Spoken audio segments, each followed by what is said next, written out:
Hello friends, welcome back to my YouTube channel. I'm Ashley Michelle. If you're new here, I am a full-time fitness coach and spiritual mentor, and obviously I dabble in reality TV. And on this channel, we talk shit. I get really intimate about my fitness goals and all that good stuff. I am a witch on a weight loss journey, and it has been a long journey. So this is episode 3 of saying farewell to my Fupa. So if you've seen episodes 1 and 2, you guys know I normally come with my in-body scan, the whole thing. I do not have my in-body scan today. Because I'm behind on these episodes and I have so many updates to give you. So I figured right now, this is just about giving you the tea, because there is so much tea on what is happening with my Fupa, what's happening with my weight loss, what's happening with my workout split, what's happening in general. Where do we begin? So we're just gonna have a kiki. We're gonna have a kiki in the car. So last time I talked to you guys, I was like in the 190s, maybe 191, 192, somewhere around there. At the time that you're watching this, we just got over the holiday weekend. I had a great holiday weekend, but I definitely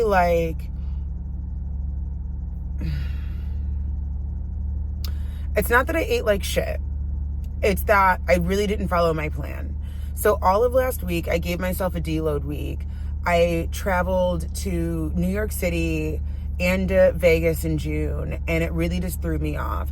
And I know like all the tips and tricks on how to travel, right? When you're on a cut or when you're in prep and all that good stuff. And I've tried them all, but freaking, it's still just, it's hard. And so the travel really threw me off, and it really threw my body off. And so what I did the week before the 4th was I just kind of did what I wanted to do intuitively. I trained here and there. I got my steps in. I did Pilates, but I wasn't like going balls to the wall like I normally do. And I do think it really helped. But with that being said, a true deload week is about doing that, but then not eating like shit, like not totally going off plan, right? You're deloading, you're taking back the intensity, you're scaling back the intensity a little bit intentionally, but you're still following your macros. And I wasn't really following my macros. There were some days where I was way below calories or protein, and some days where I was above, and some days where I have no clue where I was. And that was for like 4 days. It wasn't that deep. It was for like 4 days. So now we're back. I've not been on the scale in probably like 2 weeks, and that's by design. We have to be careful with the scale, you know what I mean? And we have to be careful not to get in our heads about the scale. And the same thing I tell my clients is the same thing I'm going to tell you guys. When we do like fall off, it's really about getting back on, and also about making sure that you're not repeating behaviors that don't serve, you know what I mean? And so, and to understand, like, it's okay to take a beat. I work out hard. I go balls to the wall. I have a crazy busy schedule. I'm actually waiting for Manuel to get out of work right now. This is like the time I have to record this. I'm waiting for Manuel to get out of work, and he's going to drop me off to the gym so I can teach a class while he goes to English school. And then he's going to come and get me. We're going to have dinner. We're going to go to sleep and do it all over again tomorrow. Busy life, right? But anyways, I forgot what I was saying. Okay, I just kind of want to get to the tea. So I had this like deload week, whatever, went off plan, back on plan. I'm not weighing myself again until the 20th of July. And I'm going to tell you guys why. I have an appointment with the second Fupa doctor that I'm looking at right now for a consultation. So here's the kicker. This Fupa doctor doesn't technically even want to see me for consultation if my BMI is not at a 28. And yes, babes, I know BMIs are not realistic. They are liars. We all know this. But a lot of doctors still go by BMI. You guys know sometimes it takes a while for certain things to get out of the zeitgeist, and BMI is one of them. So I'm not going to argue with him. I'm not a doctor. Like, I didn't go to school for like 20 fucking years to cut people open and stitch them back together. I don't know. I'm just here. I'm just a bodybuilder. I'm just a bodybuilder who reads tarot cards and likes to talk, you know? So, my BMI is technically currently at a 30. This is with my height being 5'7". Last time I was heightened. Last time somebody took my height, I was 5'6¾". So I just say 5'7".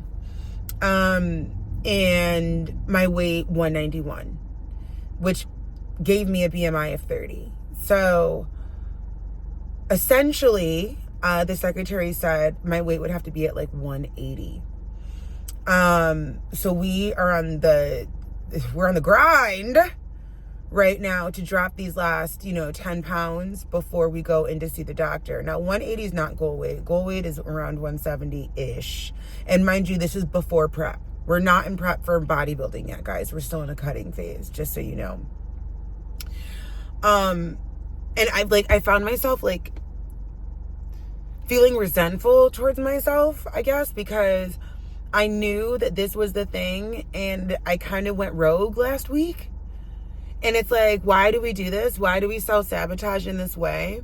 And this is where the shadow work, the spiritual portion of it all comes in. This is why I talk so much about it. Because when you're just a fitness coach, and not saying just a fitness coach, but when you're a fitness coach and you don't include those very like spiritual, self-aware sort of elements, I think part of the work is missing, especially when you're dealing with weight loss clients and when you're dealing with weight loss in general. And that is to say, I've been able to reflect on the fact that I totally self-sabotaged. And again, like I said earlier, there is nothing wrong with taking a deload week. There's nothing wrong with taking a beat. The way that I self-sabotaged was eating fish fries, lobster rolls. First of all, I don't even eat lobster rolls. I think I've had a lobster roll twice in my whole life. That's not really a food I gravitate towards. So why I chose to eat a lobster roll this weekend, God only knows. And it literally comes, you know how they come with the butter? Girl, let me tell you. It came with a side of butter, and I looked at it, and I was like, what's that? That's how much I don't eat lobster rolls. I saw, like, the clear liquid in the black cup, and I'm like, what the fuck's that? And I'm like, maybe it's oil? Is it oil? And then I thought it was vinegar for the fries, because you know how people do fries in vinegar? And then I tasted it, I'm like, this is fucking butter. Like, who is she? Like, why am I doing this, And that's where the shadow work comes in. I just, like, self-sabotaging in a way that is so, like, far out there is weird. It's just weird knowing that I have just a couple weeks to show this doctor that, I can get to that BMI. And he works this way because he just wants people to have the best results. That's as the secretary explained it. He wants people to have the best results. I'll give you guys his name if I choose to go with him because I'm still very much doctor shopping. And if I choose to go with him, I'm letting him know that I want to document this for YouTube and all of this. So you guys will see him and all that. But I just find it to be interesting that I did that. And so Monday came around and I'm like, okay, how many weeks do we have until the 21st? Bitch, we have 2. We have 2. And before I went rogue and started eating fish fries and shit, I was at 191. And you may not know if you're new here, but my body loves to hang on to carbs, loves to do it. So, I'm assuming that I'm up, which is why, friend, I haven't weighed, because I didn't want to mentally be like, oh, well, I'm 199. There's no hope. And then crash out. You know what I mean? Like, the last thing I want to do is crash out again. So I decided to just follow the plan that my coach has given me and get back on the horse and just get my steps in, which I've always been really good at. I really enjoy taking my walks in the morning. They're like my favorite things. It just helps me really clear my mind, helps my third eye clear out. I can receive messages from Spirit, Source, God, Universe, and just really settle into the day. I use that time to check in with my clients and to play Pokemon Go. LOL. And it's just nice. So getting my steps in, getting my cardio in, you know, using my workouts as a time to turn off my phone and just really lock into the workout and just show up for myself. I mean, I still look good. I don't look like I've gained 20 pounds. In fact, like I'm looking at myself right now and I look leaner. And sometimes that does happen, not to confuse you guys even more, but like when you give yourself refeeds like that, like sometimes your body's like, gimme. And then you go into a work week. And when I say a work week, I mean like a heavy training week and your body just loves it. So who knows? We won't know because I'm not weighing until the 20th. I've promised myself that. So we won't get another DEXA, friends, or I keep saying DEXA, in body, because that's what I have around here. We don't have DEXAs around here. Like the DEXAs that we have are like when people need it for like cancer treatments and stuff. Long story short, it was just way too hard to find a place that had a DEXA for bodybuilders. I was like, an in-body is fine. And just so you guys know, the in-bodies and like all of that, they're not the most accurate, but they're accurate enough. And when you do them over time with the same parameters, they will at minimum show you a trend. So I always do my in-bodies on the same day. It's normally a Saturday morning. I'm fasted and I go right into my gym at Midtown. And that's the first thing I do, get on the scale barefoot and do it. So we'll have to see how all this goes. It's time. It's more than time.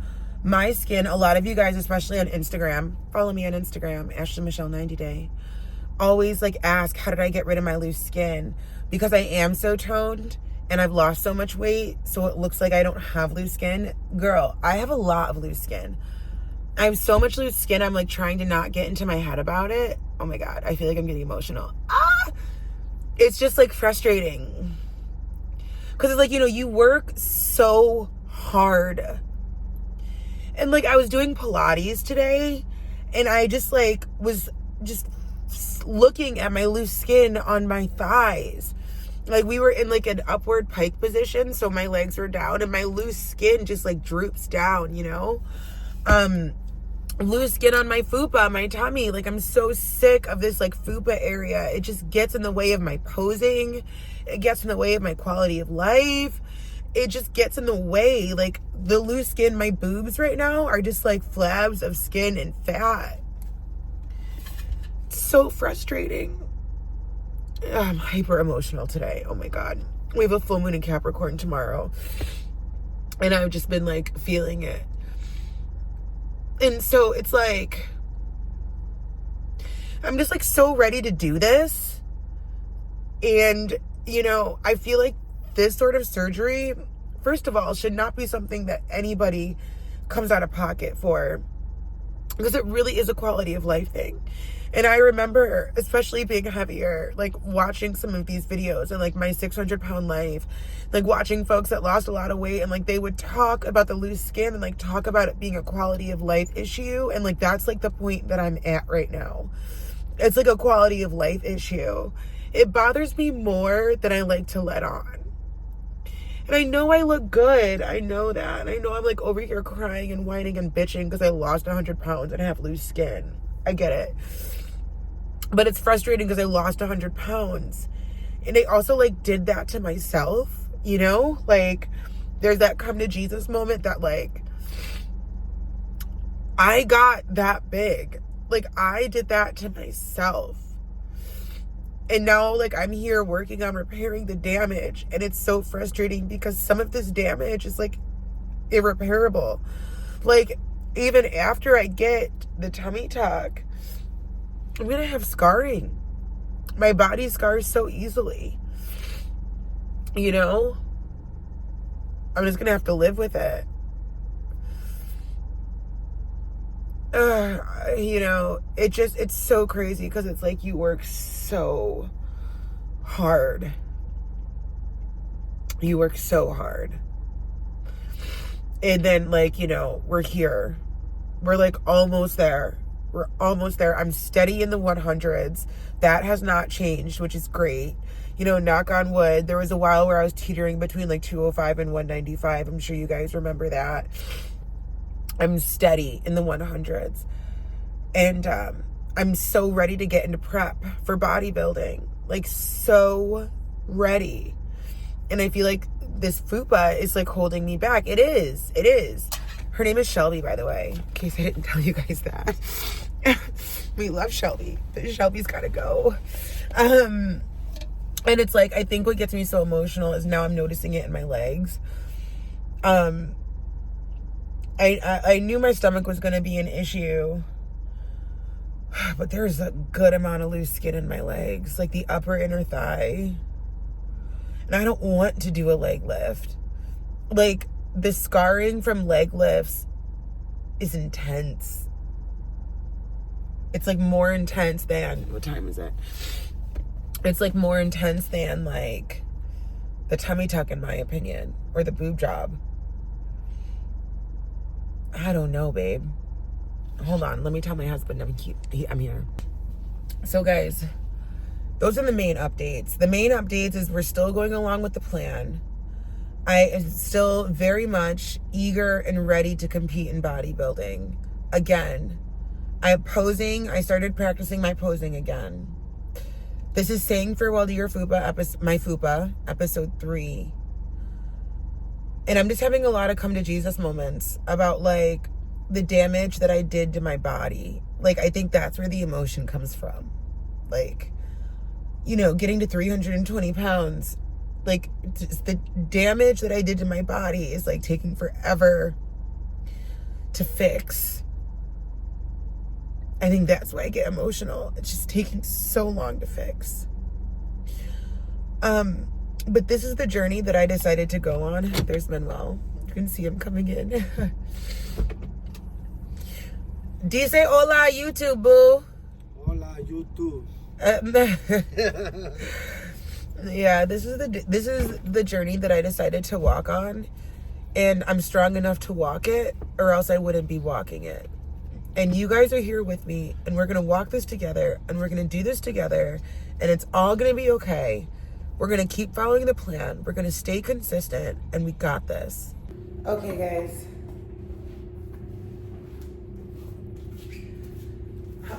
So we're gonna go over my posing. Hopefully you can hear me because I don't have my microphones with me. This is very impromptu. Yo, these socks are fucking sweaty. I'm not putting them on. We're gonna go barefoot.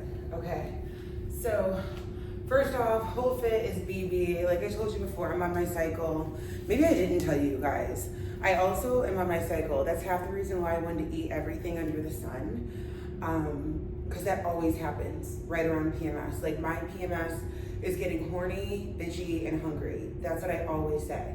If I'm those 3 things at the same time, we're getting ready to bleed, baby. So I love a big t-shirt on my cycle. Who doesn't? This is from the Vita collection with Teresa, Buff Bunny. This is an extra large, and it is so soft and one of my favorites. Okay, actually my whole fit is Buff Bunny. So let's go over posing. Make sure I don't flash you guys.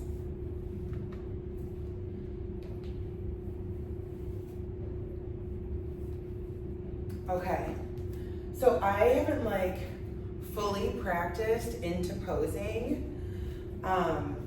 since show day, since last year. Mainly because posing is really, really hard. It sucks. These shorts, by the way, are also Buff Bunny. See, guys, can you see? Look at all that. And then look at the extra skin coming in over my knee. See that? It's like I work so hard for these legs, and then we have the skin. And it makes me concerned, I'm not gonna lie, about, I'll show you guys my tummy too. My tummy, I knew. I knew that we were gonna have a lot with the tummy. I knew. But like, the legs I think are just throwing me off. Do you see how she's just like in the way? You guys will see it more when we start posing. But I do worry that like, this is gonna have a negative impact on my bodybuilding career just being like all cut up. Do you know what I mean? So, but we're still gonna go forward. We're still gonna move forward. We're just gonna see what happens, okay? So I'm gonna practice straight on because the mirror's right here, and then I'll kind of show you guys afterwards, right? So I just went over my videos of posing last year, so I don't have any sort of routine right now. I'm just going over my mandatories. So mandatories in bodybuilding are like the poses that everybody has to do based on your area, right? Like, are you bikini, are you figure, are you wellness, whole shebang. I'm obviously going into wellness, you know what I mean? And the reason why I'm going into wellness is because the critique for wellness, like the body physique that you're looking for, are thick legs, small waist, and not like overdone shoulders. So you want it to be like a Dorito chip. So you want it to look smaller up top and thicker on the bottom. So I'll kind of show you guys what they look for. So let me get into my front pose first. You'll see it from the side. So all my weight is on this back leg here. My front leg is popped up. It's popped up on my toes right now, as you see. I lean into this front hip, right? So all my weight's in here. That's another reason too why I didn't practice too much. Because my hip hurt so fucking bad after those 2 shows. So bad. Nobody talks to you about that. It's crazy. Posing is a whole other ballgame. You suck in, suck in, suck in, suck in. Lean into that front hip. That foot comes down, booty goes out. So what they look for in wellness is that you can see the glutes from the side, from the front. And I'll show you guys in a second. That back arm comes back. I touch my pointer finger to my thumb. I smile. The point is to bring the belly button towards the back and the top half towards the front. So you're literally contorting your body.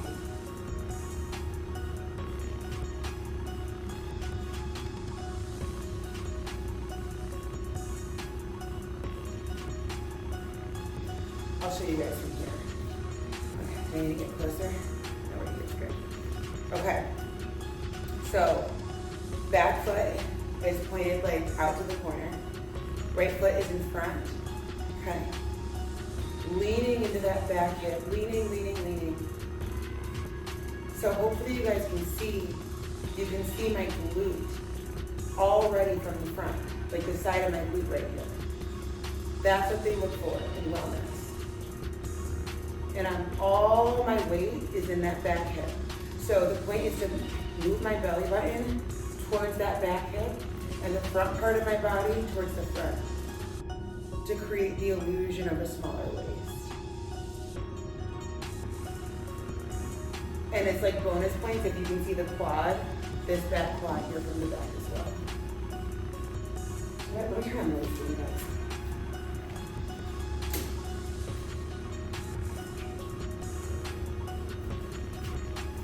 Okay, there we go. The legs make it a little better.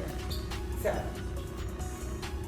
from here, right, we're in our front pose. We're in our front pose from here. They're gonna ask for a quarter turn right. So you come up to the right, right. And there's transitioning is a whole other thing too. So, that back foot now moves to the side, right? Tuck the glutes. Like, I actually want to push the glutes out. And remember guys, I'm an amateur here. That front foot comes up. Again, twisting the body. But you see how you can see, this is how you show off the glute. And this is how I know I'm wellness, because look at the glute. But this is also why I'm so annoyed with the Fupa, just look at the Fupa. Because like, can you imagine what this pose looks like without the Fupa? We're getting there, girl. I'm literally manifesting it every day. Okay. Good. And so what I need to work on is bringing that belly button stays here, twist here, suck out, or suck in, and lean more. There we go. I have to lean more into that side pose. Resting, so we don't want to straight, I want like a relaxed arm.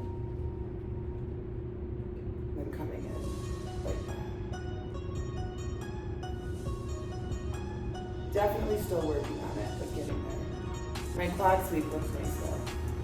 Now they're gonna say quarter turn to the back. This is Ian's back pose that most people know from bodybuilding. So I'm with my back pose, up on my heels, tooting the booty out, just a little bit, arching the back, pressing into my quads.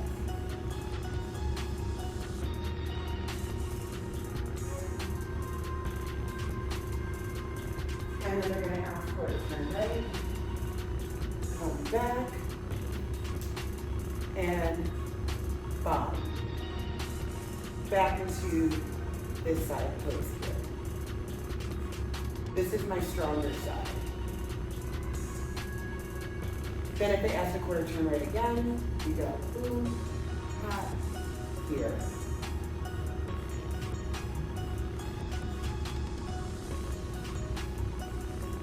So,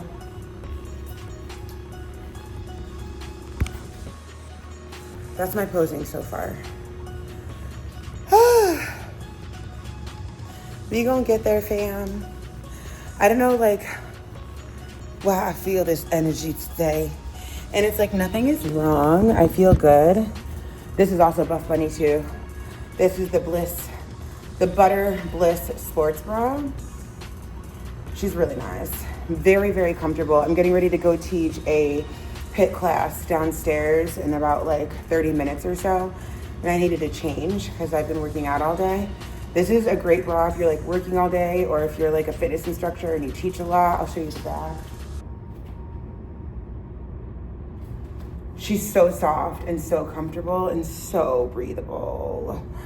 I love this bra. They do have her on the site, just not this matter color that is just to die for, isn't it? The matter color is sold out, but there are other colors on the site. But yeah, you guys see like all this is skin. It's all skin. Oh my God. And I do have it here on my arms, but I'm less worried about them. Even like when I flex, like that's skin. So, see the difference? And like, I'm trying not to beat myself up about it. There's nothing I can really do. You know what I mean? Like, what's done is done. I got myself up to 320 pounds. I got the weight off. Now we rebuild. What's that movie? Or is that from, oh God, what's it from? It's not Game of Thrones. Is it Tristan and Isolde? Do you guys remember Tristan and Isolde? Fun fact, let me sit on this ball and kiki with you guys. Tristan and Isolde was one of my favorite freaking movies growing up, of all time. I still have a huge love for it. If you haven't seen it, go watch it. 90s kid.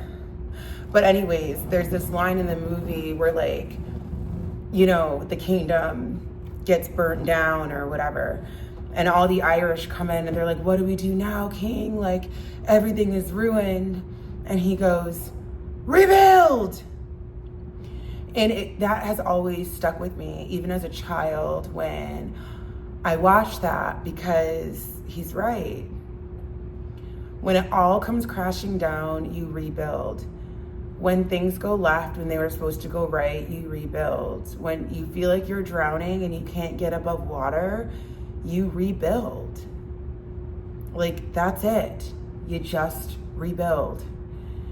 And I feel like that is like one of the most constant cyclical parts of life, is that we're always rebuilding and reinventing and transforming into ideally greater, better versions of ourselves. And, you know, I'm just in this space of a lot of reflection right now. And I can sit here and like think woulda, shoulda, coulda, or I can sit here and like blame my mom because, you know, it's our parents' fault for everything. For why I got to 320 pounds, or I could blame my childhood trauma or my daddy issues or like all of these things, but does it matter? You know what I mean? Like, as a 35-year-old woman, does it really matter? What matters now is that I live a long and healthy life. That's what matters now. What matters now is that I take care of my vessel that I have, and that I understand the importance of caring for my vessel and my body, and that I practice what I preach, and that I help others find the clarity to care for their vessel. That's what matters now. The woulda, shoulda, couldas don't really matter in the grand scheme of things. We could waste a lot of time on the woulda, shoulda, couldas, but didn't. When really we could be placing that energy on where we're going next. And so, friends, the only thing I know for sure is that we're saying goodbye to Shelby. We're saying goodbye to Shelby. We're bringing the girls up because they need some TLC too. And we're getting to goal weight, and we're stepping on stage in 2026. And I'm going to keep taking clients. I'm going to keep spreading spiritual love and joy and happiness. I'm going to keep being a free bird. I'm going to keep standing up for what's right. I'm going to keep doing my big one, talking my ish. You know, either you like me or you find me annoying. I don't give a fuck. I'm still going to keep doing me. Like that's what I know for sure. I'm going to keep doing me. And we'll see where we land. If I cry, I cry. This is probably not the first time you guys are going to see me cry. This has been one of the most emotional journeys I've ever been on in my life. And I'm on like a whole TV show. I'm like whole married. And this whole weight loss thing has been so damn emotional. The highs and the lows. When I fit into a size 10, I still have that video. Let me know in the comments below if you want to see it. I haven't released it. But I have the video of when I first put on a size 10 pair of jeans. And I cried. Oh my God, it was overwhelming. Overwhelming. In a good way. Thank you for being my sounding board, babe. Make sure you subscribe. This is gonna be it for saying farewell to my Fupa. I feel like this is much better than going over an in-body scan, right? I feel like this is much better than going over an in-body. Everything happens for a reason. I love you. And remember, you truly are limitless, but only if you believe it.